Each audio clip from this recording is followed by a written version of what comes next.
Salut tout le monde, c'est Riper, j'espère que vous allez bien les amis. Aujourd'hui on se retrouve pour une vidéo d'Antinéa réalisée à 4 en Panda, Eni, Enu, Yop. Donc alors le Dantinéa est sorti il y a environ 9 mois. J'ai réussi le Cthulhu bien avant d'avoir géré Dantinéa, hein. Le Cthulhu je l'ai fait il y a quoi? Il y a peut-être hmm, ouais, 3 4 mois à peu près, on va dire ça. Faudrait que je regarde sur ma page perso, mais en tout cas c'est beaucoup plus récent que la Dantinéa. Donc la Dantinéa, j'ai décidé de l'attaquer hier soir. J'ai commencé à 21h, 21h30.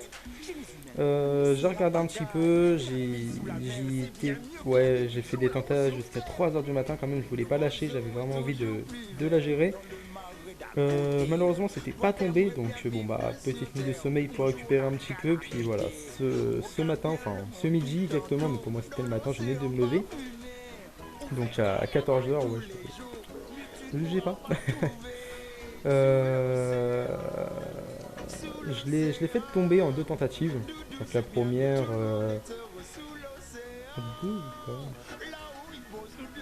Non, ouais, en deux. Non, non, je l'ai testé en deux ce matin. Et hier, j'ai dû faire à peu près une quinzaine de tentatives facilement. Donc je vous rappelle un petit peu le but de ce donjon, c'est de tuer la Dantinéa avant le tour 6, ou alors si vous voulez faire le succès par exemple dernier, c'est tuer tous les coquillages et ensuite attaquer Dantinéa. Donc pour tuer tous les coquillages, un cras c'est un peu mieux. Mais voilà, en tout cas, si vous voulez que vos personnages puissent roxer, vous devez tuer les gros killages. Euh, Sinon, en fait, les gros qui a quoi savoir là-dessus. Ils ont 4000 de vita chacun.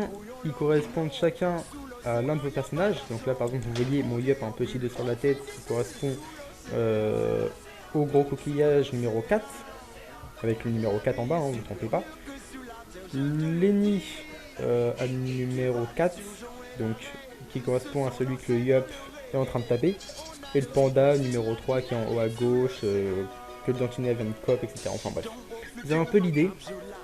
De toute façon, si vous êtes là, c'est que vous renseignez sur Dantinéa, donc vous connaissez un petit peu son fonctionnement. Ensuite, donc, alors, moi personnellement, je préfère la tuer avec une Coco Destin. J'ai mis l'Ineripsa avec un stuff Hatcham. Donc, comme vous le savez d'habitude, mon Ineripsa joue en full feu, daguerre, etc. Mais là, je trouvais que j'avais besoin de Rox. Il y a quand même 18 000 points de vie, la petite dame, hein. Enfin, la petite grosse dame d'ailleurs. On voit ses mamous. Bref. Donc voilà un peu. Il faut faire attention quand même parce que bon bah il y a le tri qui reste invisible. Mais alors je sais pas pourquoi, je me suis renseigné un peu. Voilà, j'ai regardé une vidéo. Et balancer le Wasta au premier tour comme je l'ai fait, le tri va pas du tout vers vous en fait, c'est assez incroyable. Il passe pas du tout vers l'Inerepsa et le Yup il passe vers la gauche. Donc bon, très bien. Au moins vous n'êtes pas gêné avec tout ce qui est ces glyphes. Si je devais un petit peu vous expliquer les mobs, le dindon, là, le machin tout bleu, là, que je verrai, là, que je viens de faire une maladresse, là, le dindon, ça, il fait un de spécial, il tape à peu près du 500 par sort, il pousse, il recule, il pousse, il recule, il tape en ligne, le rélure, il OS au corps à corps, il peut s'attirer en ligne, la Dantinéa tape assez fort, Ascope avec les gros kills, euh, excusez-moi. Euh, le, le très rude, lui, il sera invisible. Pour le découvrir, il faut le taper. Les gros coquillages, donc l'invocation du Dantinéa que vous devez tuer pour Oxé, retire 1 PM à chaque tour. Donc si vous le tuez, vous récupérez tout VPM. Là par exemple, vous voyez que le panda va être en 2 PM. Bon, il est sous picole, du coup, normalement il en a 3. Hein. Le troisième tour, donc il sait faire 3 PM. Donc voilà, en tout cas, la coco a été préparée. Donc là, on le vulné et on va un petit peu rapprocher de l'Ineripsa avec un pont dans le cul. Parce qu'on va commencer un petit peu à le taper au tour 3, hein, bien évidemment. Voilà. J'avais 2 fusils d'éveilleur sur le panda, 2 cocos. Je crois que j'avais aussi un 2 cocos sur le Yop, je suis pas sûr. Non, peut-être pas sur le Yop. Du coup, le Lapino qui est posé au tour 3 pour éviter qu'il meure. Le mot déroutant. Non, j'ai fait un mot fracassant, un mot alternatif, voilà. Là, je voulais décisif. pour ceux qui sont un peu buggés, je savais pas trop quoi faire, donc je voulais décisif avant, j'avais mal calculé mes PA. Mais en fait, c'est un peu mieux que je décisive pas, étant donné que si par exemple j'ai un personnage qui prend beaucoup de dégâts, je vais pouvoir lui faire une prévention. Mais tour 4 en tout cas, juste avant. Euh, excusez-moi, il y a mon téléphone qui est en train de sonner. C'est une horreur quoi. Chaque fois que je commente, voilà, hop. Voilà, donc la chance qui est posée pour le tour 4, la Cupie qui est balancée, comme ça le Yop ainsi que l'Ignat, ça va pouvoir s'en servir. Et la Dantinet va faire un petit cartage, hein, donc voilà. Elle a 120 esquive PM, mais faut pas non plus la légumiser, sinon elle a une IA assez fuyarde. Donc hop, la puissance qui est lancée, qui passe son coup critique, donc 350. Mon putsch qui n'est pas monté, mais c'est pas dramatique, il y a juste la relance qui change. Hein. Donc là j'ai pas mal hésité, je voyais que j'avais 2 PM, bon allez, on avance, on brocle, on héros, et hop la petite épée de jump à moins 1399. La Dantinéa qui a 1449 PV, donc ça va. Le trade qui a été découvert, donc vous voyez, je l'ai fait une épée de jump, il était juste derrière Dantinéa, donc il a été trouvé. Bon, je m'en fiche un peu, il va se rendre invisible à son tour de jeu. Donc voilà, là je vais revulner à nouveau, je vais me debuff et je vais aller poser le tonneau. Voilà, une petite vulnée qui passe son coup critique, ça fait du bien, hop. Voilà, donc la debuff pour récupérer mes 2 PM, hop, je retourne dans la ligne du Yop et je voulais balancer mon tonneau, mais bon, j'ai préféré mettre une deuxième vulnée au cas où justement que ça passe en coup critique. Donc là c'est parti, on n'oublie pas le mot décisif, hein, vous regardez bien, j'allais faire une flamiche là, hop, je récupère un petit peu, voilà, mot décisif, là le mot fracassant pour le soin, et hop, le petit coup de cac, donc mot fracassant pardon à 800, le coup de cac à moins 2102, plutôt cool. Le Yop, vous voyez, il est pas très bien point de vue HP, elle a 2300. Il y a encore 2 mobs qui jouent avant, mais bon, il y a les Nutrophes, donc ça va plutôt bien se passer, vous allez voir. Je vais pouvoir corrup le dindon, donc le truc tout bleu là, voilà ça. Le Diondin. Voilà, hop. Le petit sac animé posé sur les 3 personnages, la boîte de Pandore qui a été, enfin je fais une maladresse sur les rues, je vous rappelle qu'il est l'OS au corps à corps quand même, ça c'est dangereux. Et là, voilà, la boîte de Pandore qui est lancée sur le Yop. Le Yop, donc qui a Putsch et qui va avoir une obligation d'aller au corps à corps de la Dantinéa, donc vous allez voir, je vais prendre énormément de dégâts. Je les retourne avant, donc là c'est parti, coup de daguerre à moins 1080, ça va crit. La colère à moins 7500, avec, je me prends du 900, enfin du 600 pardon.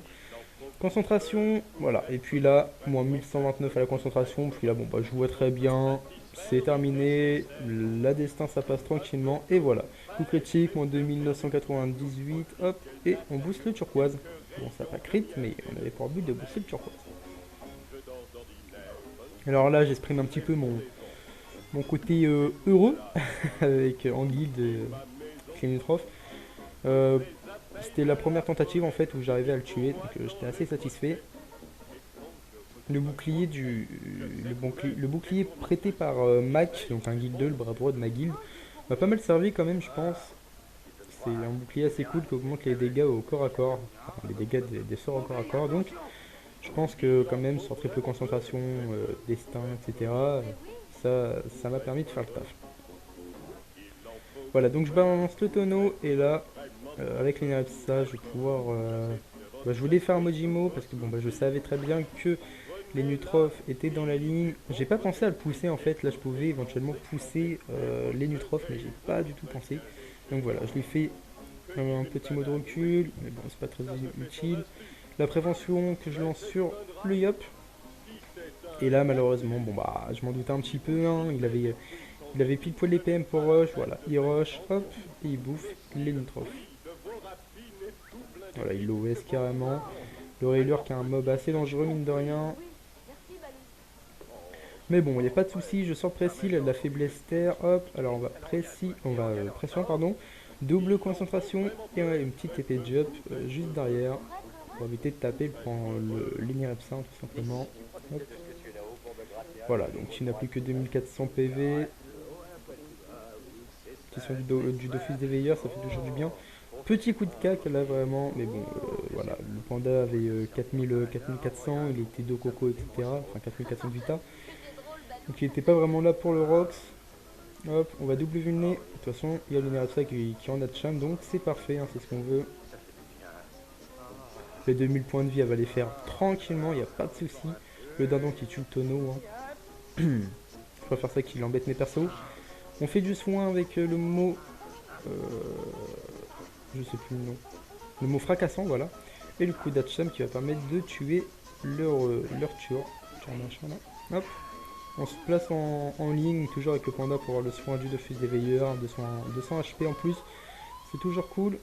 Voilà, donc là, prochain tour, j'ai la colère, donc je voulais me faire le dindon. Mais je viens pour me booster à la divine et hop, qu'est-ce que je vois? Un petit Triggs qui spotted, donc voilà. Je voulais faire une épée de jump et résultat, je me suis penché plutôt sur le duel, comme ça il ne bouge pas. Et le prochain tour, je vais pouvoir le coco. Donc voilà, le Triggs qui là est mort 5 fois.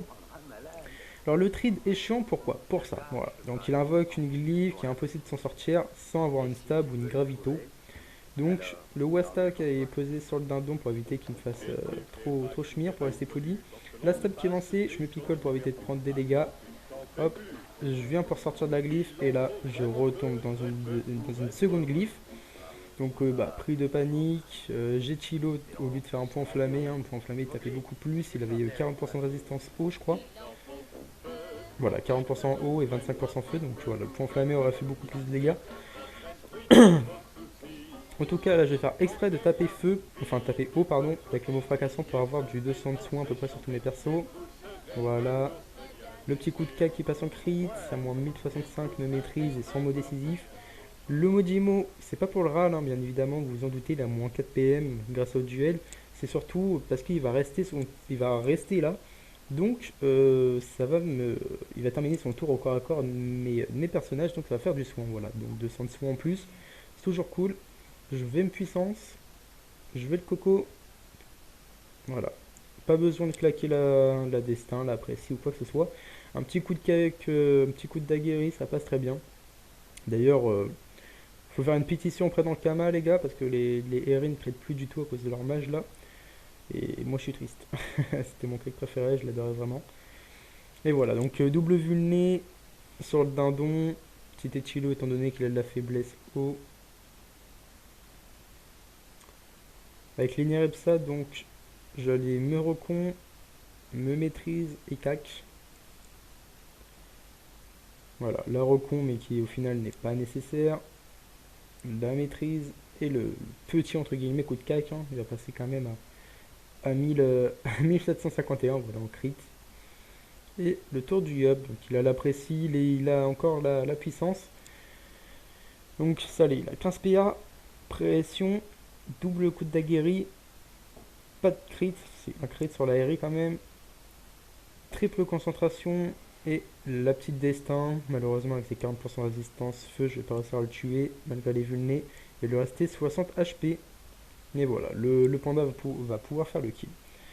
Voilà, c'est tout pour moi, c'est tout pour cette vidéo. N'hésitez pas à me demander des conseils si vous avez besoin, je suis toujours là. C'était Riper, j'espère que cette vidéo vous a plu.